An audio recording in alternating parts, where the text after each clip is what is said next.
Selamat pagi Sobat Balai Perbenihan Tanaman Hutan Wilayah 3 yang biasa kita kenal dengan sebutan BPTH Wilayah 3. Baik Sobat BPTH Wilayah 3, Bapak Ibu, rekan-rekan sekalian, pagi hari ini kita akan bincang-bincang terkait perbenihan tanaman hutan.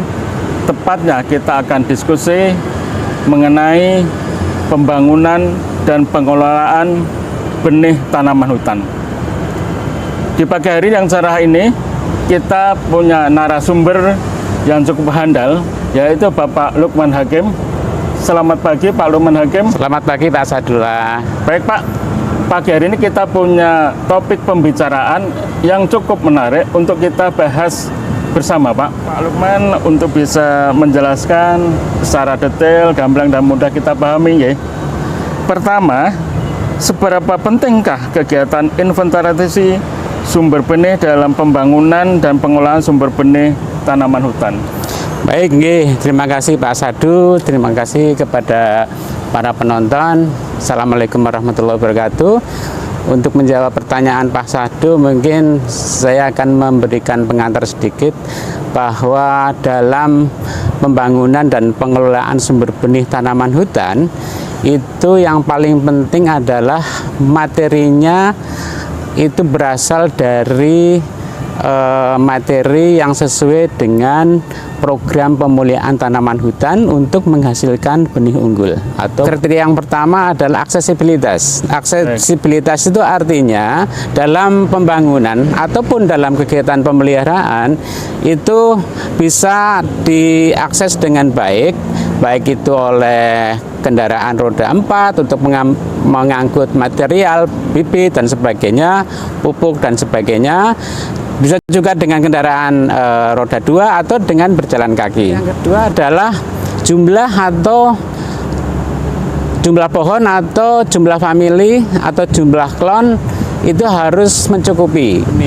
Semai itu berarti harus memiliki 25 famili. Jadi penting sekali. Kriteria yang berikutnya adalah apakah sumber benih itu sudah berbuah atau belum. Minimal 2 kali berbuah itu nanti akan kita proses kalau sudah berbuah, karena output dari sumber benih adalah benih. Kemudian yang berikutnya adalah keamanan pencurian, keamanan dari penebangan, keamanan dari kebakaran dan yang merusak sumber benih. Kemudian kriteria yang berikutnya adalah kesehatan pohon yang ada di sumber benih. Ketika diserang oleh penyakit atau hama, maka itu akan mengurangi jumlah famili, jumlah pohon, dan itu akan tidak memproduksi benih yang unggul.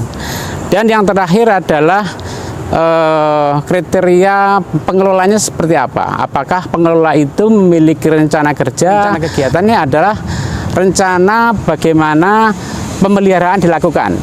Misalkan pemeliharaan pemupukan itu harus dikerjakan kapan, kemudian ada seleksi pohon, karena pakai itu untuk para pengusaha atau pengelola sumber benih maupun bagi penilai apakah sesuai dengan SOP itu atau tidak, itu ada rujukannya. Kira-kira penting apakah yang harus diperhatikan bagi para pengelola? Baik Pak, 7 kriteria yang sudah saya paparkan tadi, ya. Maka bagi para pengelola yang ingin mengajukan sertifikasi sumber benihnya, itu semua kriteria, baik itu aksesibilitas, jumlah pohon atau jumlah famili, kemudian keamanannya, kemudian masa berbunganya dan berbuahnya, kemudian kesehatan maupun pengelolaan yang baik di sumber benih itu harus terpenuhi semua.